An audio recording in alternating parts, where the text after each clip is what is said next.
Yo, yo, yo. Welcome to the NS9 Postgame Show. I'm your host, Anthony DiNardo. With me, we have Connor. We have a Hello. Pirates loss today. The Pirates do lose to the Yep. Marlins 4-3. This was something. It was something. Offense did manage to come through kind of tonight. There were a lot of runners left on. I don't know the exact count, but there were some bases loaded that they only scored one with. It was 9 I mean, left on really, base in total. yeah. The Pirates went 2 for 13 with runners in scoring position. So, I mean, that's definitely part of the story tonight. Yeah, it is what it is. Right. I mean, it's kind of like what you said, though. I mean, the offense didn't come through when needed. But they did score 3 runs. They were up 3-0 for a good bit of this game. You know, like they did what they had to do. They did what they had to do against another really poor offense. That's a good point.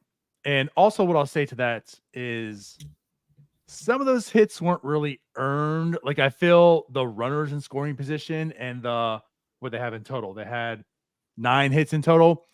There was probably about 7 real hits because 2 of those, which I know like one was Peguero, like that was just bad defense. Doesn't come down as an error. There was another one I can't remember off the top of my head too. Berger, that might have been the Peguero one too, where he overthrew. Anyways, there was like 2 that counted as hits, but probably could have been easily made as outs. So like I spin that to say in the sense of like Edward Cabrera pitched today. Wasn't the Burger throw ruled an error?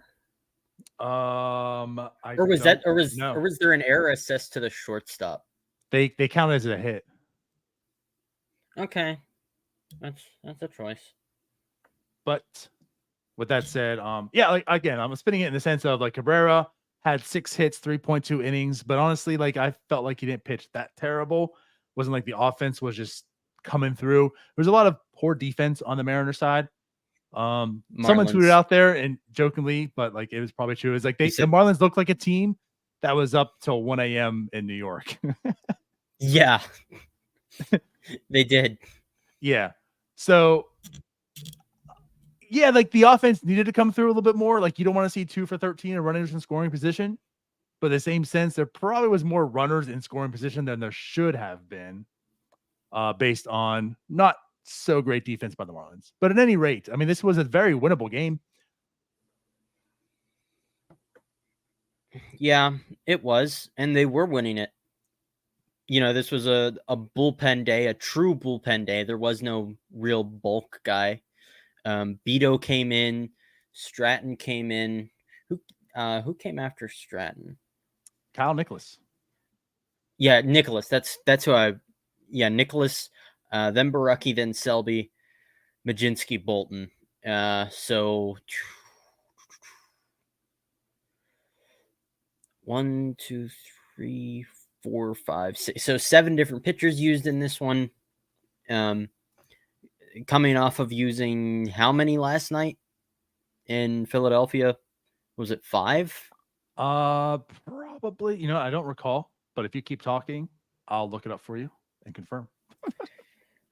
And Hunter Stratton continues to defy any of my opinions on him. Osvaldo Beto looked pretty decent. But Kyle Nicholas looked decent today. But oh my God, dude. Colin Selby he reeks. He certainly reeks. Does. There's nothing there.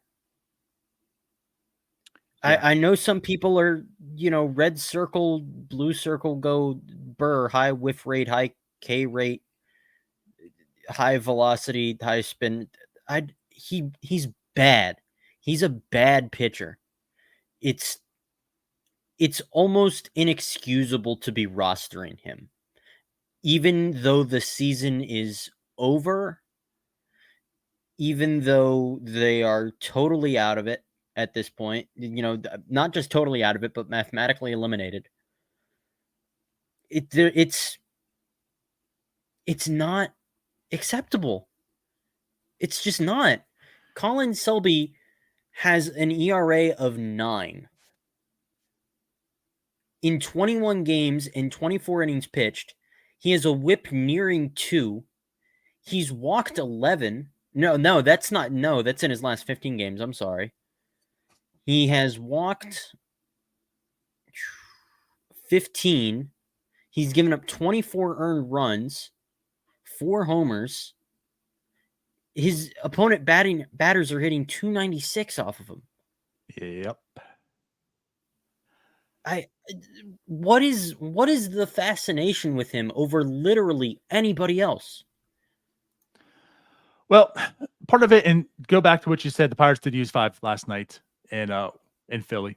Of So, course, like, if these, I'm not blaming anybody that was involved in the decision making to put Colin Selby in this game, other than maybe the timing. Maybe he shouldn't have been the 8th inning guy. Maybe he should have been earlier. But if he's on the roster, the management has to use him at some point. You can't just have a pitcher in your bullpen, especially on a roster with 2 real starting pitchers. You can't just not use somebody in your pen. That's not, you can't just hide somebody there. Right. You're not in a position to do that. And that's part of the issue, I was alluding to. And like you said, you kind of hit it right there. Selby's on the roster and he's going to have to be used. Like, there's just a real need for him because right when you're to this late into the season, and I will excuse it to a degree. There is nothing truly to play for the Pirates. You're shutting down Mitch Keller. Like, you're shutting down some of these guys, which is for the betterment of the team. And in doing so, you're just going to kind of have these type of games, right? And that's why I said, like, when you have 6, you need 6 guys to get you through 8 innings. Like, there's real risk in that. All you need is one guy to not have his stuff. It's hard to which get was good performances out of tonight, that many right? pitchers. Which we saw. You just need one guy to not have his stuff, and you get something like this happen, right?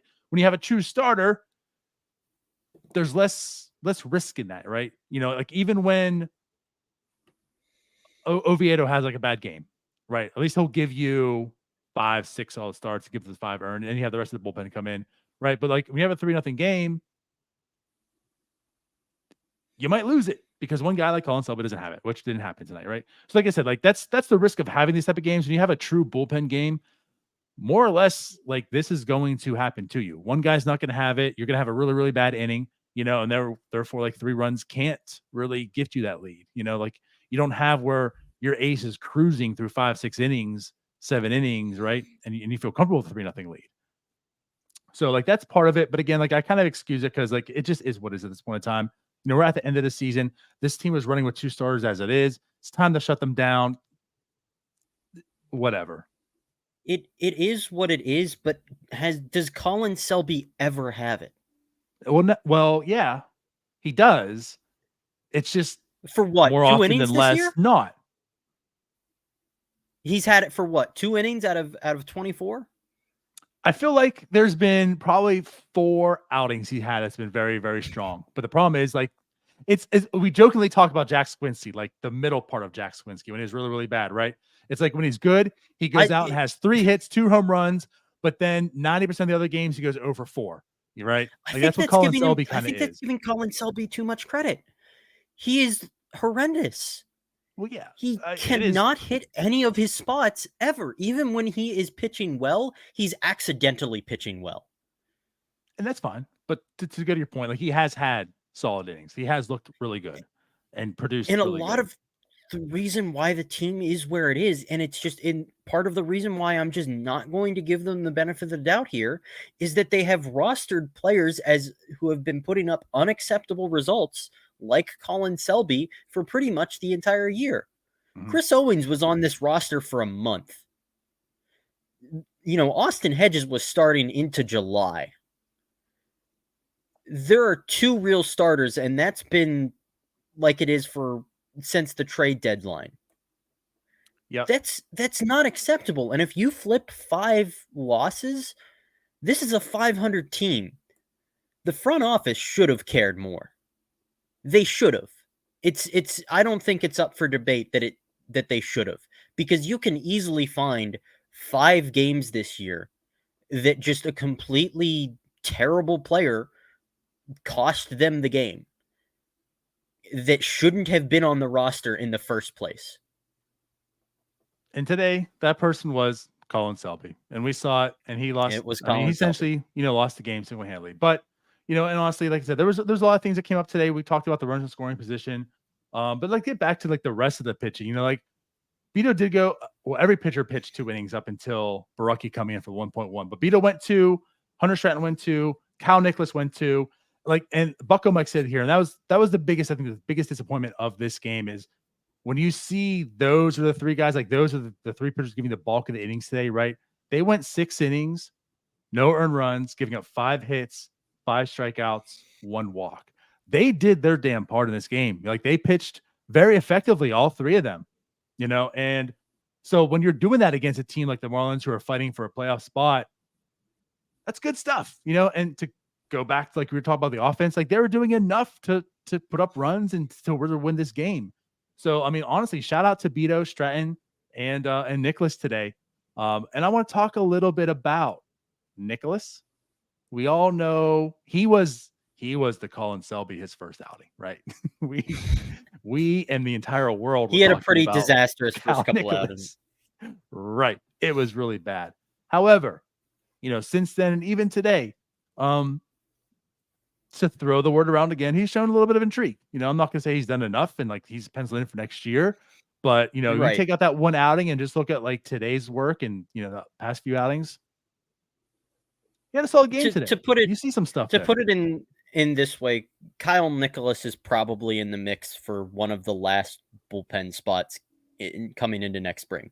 If he pitches well enough in spring training, there is a scenario in which Kyle Nicholas can have an opening day roster spot. Yeah. There is no universe in which Colin Selby has an opening day roster spot. I agree with that. That's the difference between those 2 pitchers.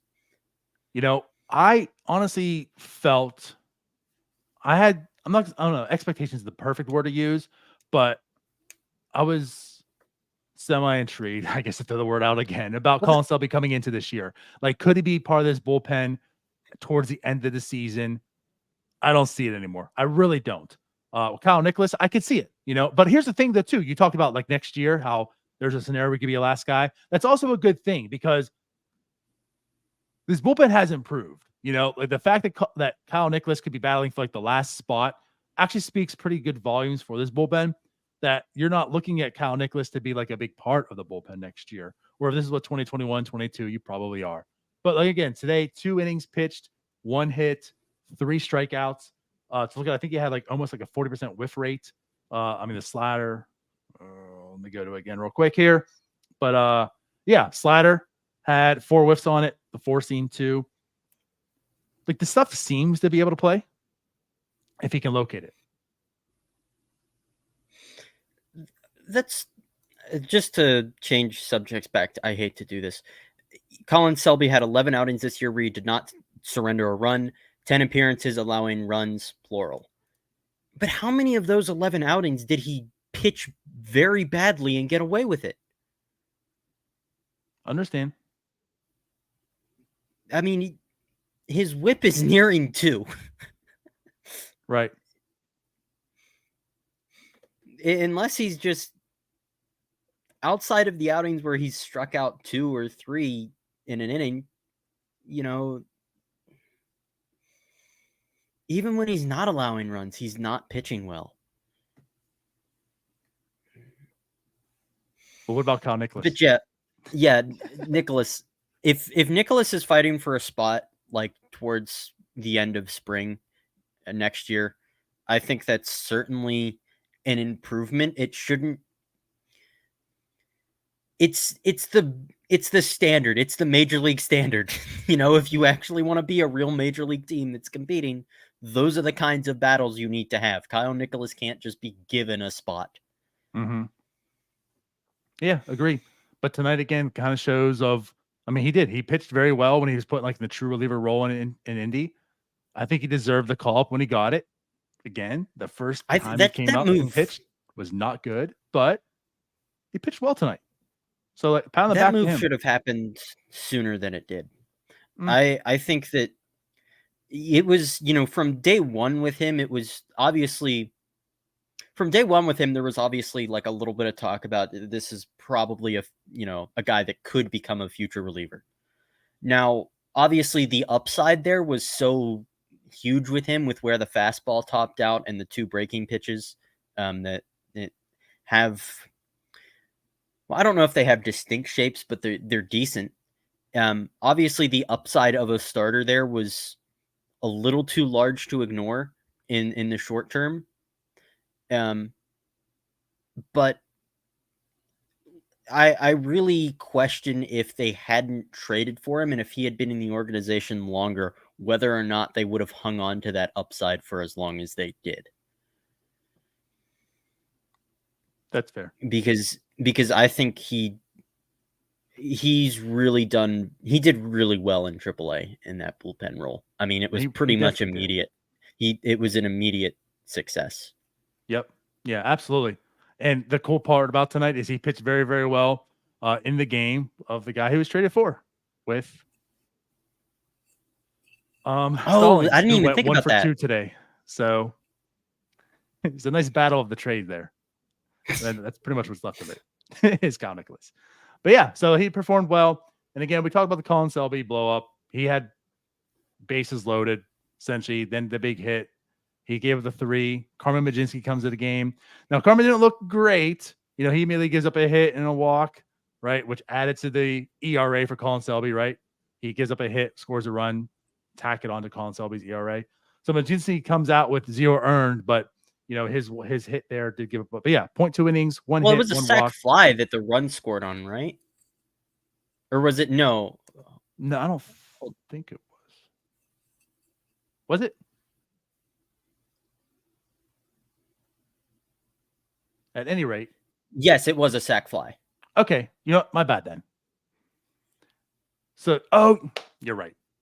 It was a sac fly. However, though, again, through the inning, he didn't look sharp today, but he got the big double play to get out of the inning. Again, he didn't look sharp. Yeah. Yeah. But did what he needed to do to get out. 4-3 ball game. Again, still winnable. Pirates don't come through for the next 2 innings, and it's pretty much your ball game. Yep. So to touch on the offense a little bit here, Triolo with another double today. His line is still 301, 390, 390, 405.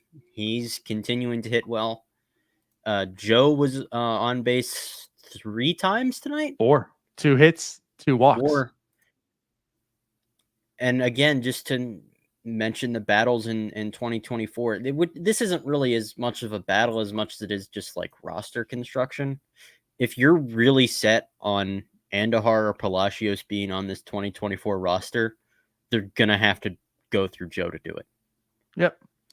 Because Joe's your 4th outfielder, and they're not gonna roster a 5th outfielder. Not when you have a full-time DH on your roster. That's not something that you can do. Yeah, and he adds some flexibility. He can play first. I'm not sure what route they're going with the first base, situation this year, but the fact that he can play first, can play the outfield, he adds value there where Andor cannot play really any position. And then with Palacios, he makes some plays in the outfield. I mean, we all can think about that play he made in right field or left field when he robbed, I forget who it was, of a home run, right? He's made some really good plays, but then he makes some really, really bad plays.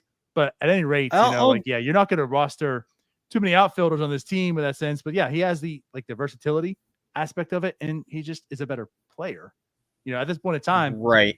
Connor Joe has a 105 WRC plus, and he's working on 2 WAR for the season. That's a guy. Yeah, Joe is likely going to. He's likely going to be Super 2. He's likely going to make 1.5, 1.7 in arbitration. Miguel Andahar is also going to make. He's moving into ARB 2. He's also likely going to make 1.7 or about 2 million in arbitration. Who are they going to pay that money to? It's every time when you are presented with that choice, it's going to be Connor Joe. And this is the Pirates, they're not going to spend, $10 million on a bench. It just is what it is. I don't see a path for Andahar. Palacios is obviously going to stay in New York. He has options. But Andahar's Andujar's getting non-tendered. Right. Yeah, I think that's definitely the route. And again, there's just no need for Andujar. But again, this is a lot less of Andujar and Palacios than it is Connor Joe. I mean, Connor Joe has Joe's had good. I ebbs don't and understand. flows, but honestly, he's been a good player all year long, you know. And the thing is, like, I feel like he's probably been overexposed, played, you know, more than he should have in smaller samples. I mean, I think he's proven himself. Last year in Colorado wasn't good, but like his first year in Colorado was pretty decent. And then his whole season this year, like, was really, really solid. So Connor Joe, he's a dude. He's a player. I like him. I like his approach. I like for what he is, right? I like pretty much every aspect of him. I'm glad he's going to be a depth piece for this team next year. And I say that with caution. That's the best way to put it. That's what he needs to be. He needs to be on the bench as a nice depth piece to give that fourth outfield, maybe first base here and there on occasion, whatever. I think he's found a really good role. Yeah, I don't understand the hate that he gets. I really don't. You know, maybe it is because he's quite a bit streaky, but he's a good bench player. He just is. Yep. Henry Davis, though. Struggling. 2 more strikeouts tonight.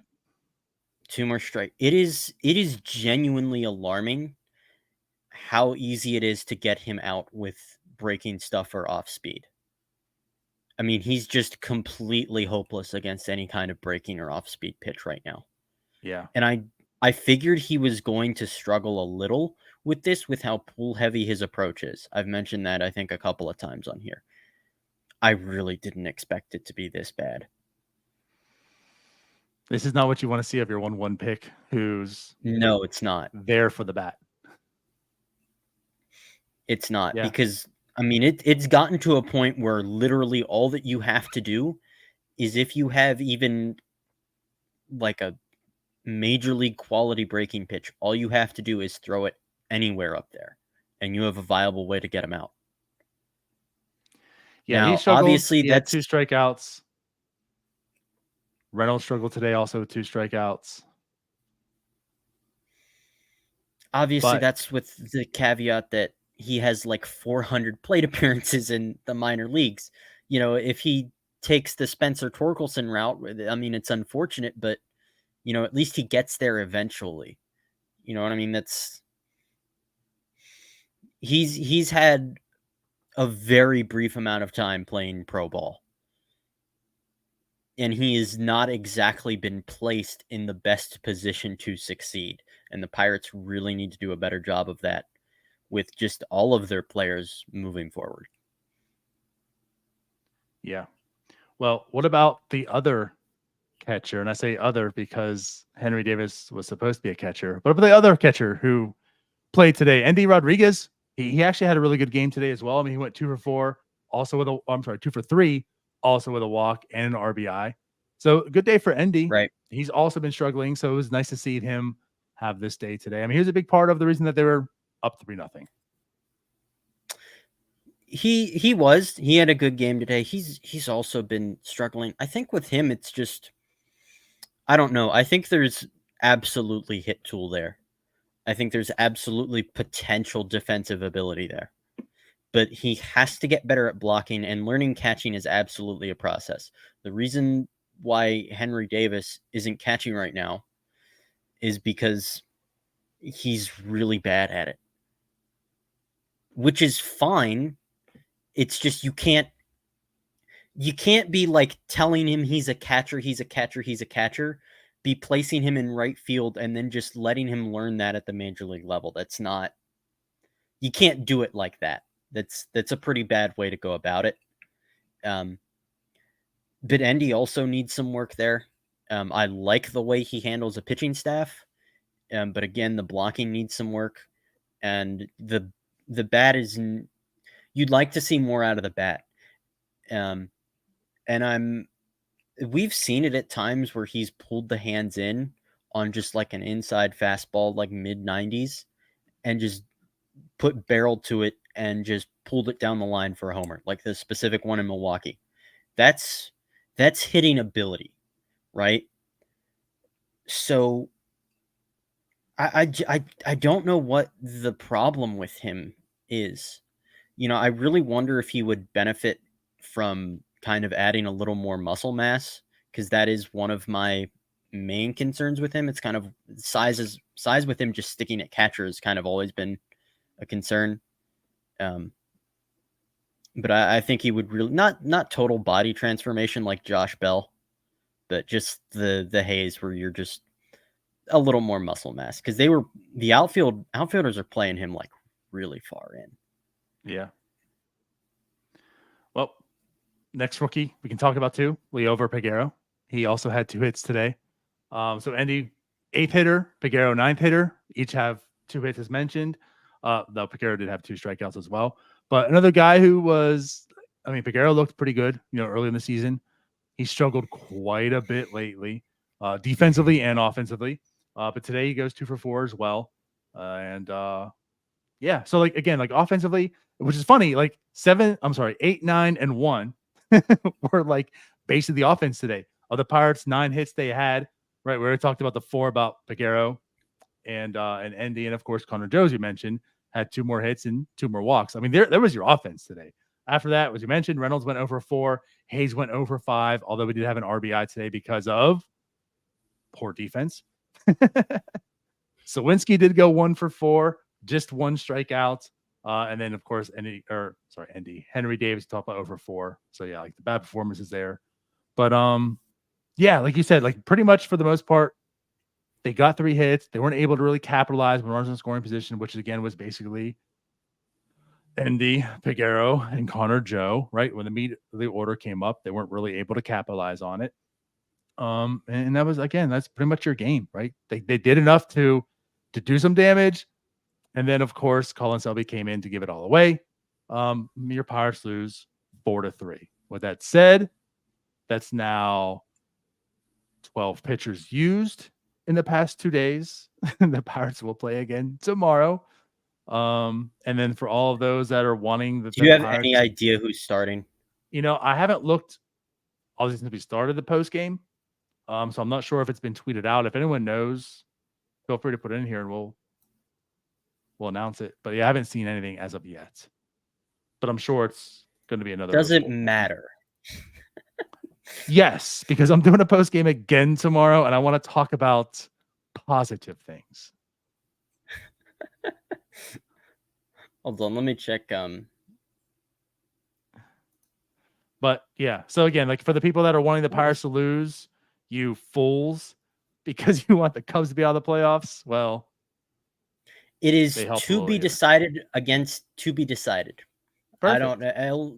Typically, MLB is a little slower to update. Let me check here real quick. So maybe there have been starters announced. Quinn Priester will start tomorrow. Oh, well, there it is. Hey, at least, Jason you know Mackey, what, though? As of 18 minutes. At least it's a starting pitcher. Now, we'll find out how deep he goes. The last outing was pretty encouraging. I'll say that. So that's a good sign. There's going to be hopefully some bulk out of Quinn Priester, which the bullpen's craving right now as well. So, yeah, hopefully Quinn Priester can put together another solid outing against the Marlins, as you talked about, are a little more challenged offensively, right? It's certainly their pitching that's got them to this point. And Josh Bell being really good since that trade also helped.